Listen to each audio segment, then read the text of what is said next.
All right, let's get right into it. Today, we're talking about something that hits every single one of us online: deception. But look, this isn't about small fibs. We are cracking open the professional's playbook to see how deception works as a serious, calculated discipline. And this quote from Tom Cross just nails it, doesn't it?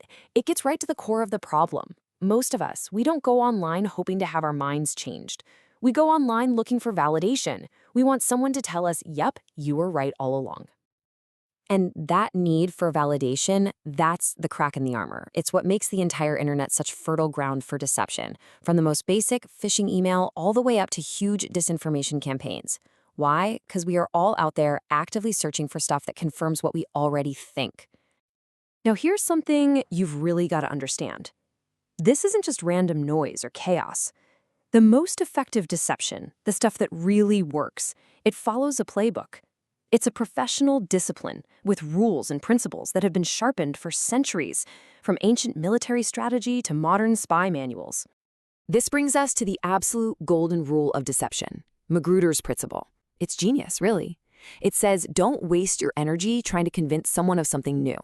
Instead, find out what they already believe or what they want to believe and just feed them more of that. It works because it taps into our deepest human desire, the desire to be right. So here's how this plays out in the real world. Just think of a politician you really don't like.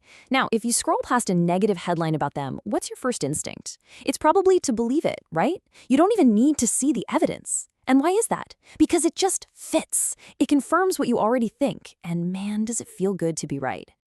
Okay, the next big principle is all about exploiting limitations. See, every system, whether it's your eyes, your ears, or a sophisticated computer sensor, has blind spots. And if a deceiver knows how you see the world, and more importantly, what you can't see, they can build a lie that fits perfectly into that gap. You know, think back to the Ghost Army in World War II. These guys used inflatable rubber tanks and giant speakers to fake an entire army. And from a distance, to the enemy's limited senses, it looked and sounded completely real. Fast forward to today, and it is the exact same principle. A really well-made phishing website or a deep fake video looks real on your screen because it's designed to fool your digital senses. So when you boil it all down, deceivers really have two main moves, and they're kind of like two sides of the same coin. The first is ambiguity. That's about creating a fog of war. They throw so many conflicting stories out there that you just get confused and don't know what to believe. The other move is misdirection.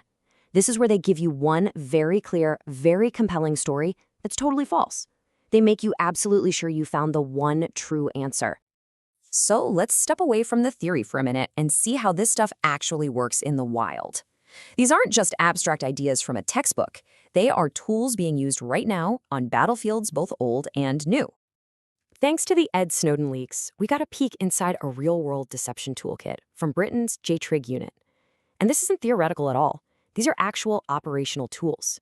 You've got Underpass to rig online polls, Gestator to make YouTube videos seem way more popular than they really are, and Changeling, which lets them perfectly spoof an email from anyone. This is what professional, state-level, digital deception looks like. And you know, this whole idea of messing with our senses, it is ancient. You go back to the Bible, and Gideon is using trumpets to make his tiny army sound huge. In World War II, the Ghost Army had speakers so powerful you could hear fake tanks from 15 miles away. The Soviets even used the sound of pile drivers to trick the Japanese into thinking they were building defenses. The tech gets better, but the game stays the same. Okay, so that's the offensive playbook. And yeah, it can feel a little bit daunting. But here's the good news. For every tactic, there's a counter tactic. So now we're going to flip the script and look at the defensive playbook. And this is the million-dollar question, isn't it? Understanding how the tricks work is one thing, but what can we actually do about it? How do we defend ourselves? So counter-deception really boils down to four main strategies. Now, things like intelligence gathering and disruption, that's usually for the big guys, right? Government agencies, big tech. But the most powerful tool for us, for you and me, is number 3, analytics. It's simply the discipline of thinking critically about the information you get instead of just swallowing it whole. And this quote right here, it says everything. Our biggest vulnerability isn't our software, it's our wetware. It's our own minds. When we see something that's unclear or ambiguous, our brain's default setting is to twist it until it fits what we already believe. Fighting deception means fighting that very natural, very human instinct. So what's the practical move here? You have to develop a spidey sense. You know that feeling when something seems a little off, a little too perfect? When a piece of evidence lands in your lap that confirms every single one of your biases a little too neatly? That's your alarm bell. That fishy feeling should trigger your critical thinking, not your confirmation bias. Looking ahead, this fight isn't just about us being more disciplined. It's about creating a whole new information environment. It's about pairing smarter tools with smarter, more critical people. Here's one really cool idea for a smarter internet: backlinks. Imagine you're reading an article, and with one click, you could see every other page on the internet that links to it, whether they're praising it or tearing it apart. That would give you so much context. The huge problem, of course, is that in today's internet, a system like that would be instantly flooded with spam and abuse. It's a monster of a moderation challenge.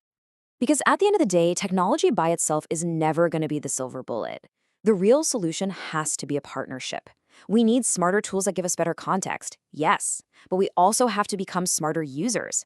And that means we have to double down on education, media literacy, and that good old-fashioned skill of critical thinking. So that leaves us all with a choice, doesn't it? We know the internet can be a powerful engine for deception, one that's built to play on our own psychology.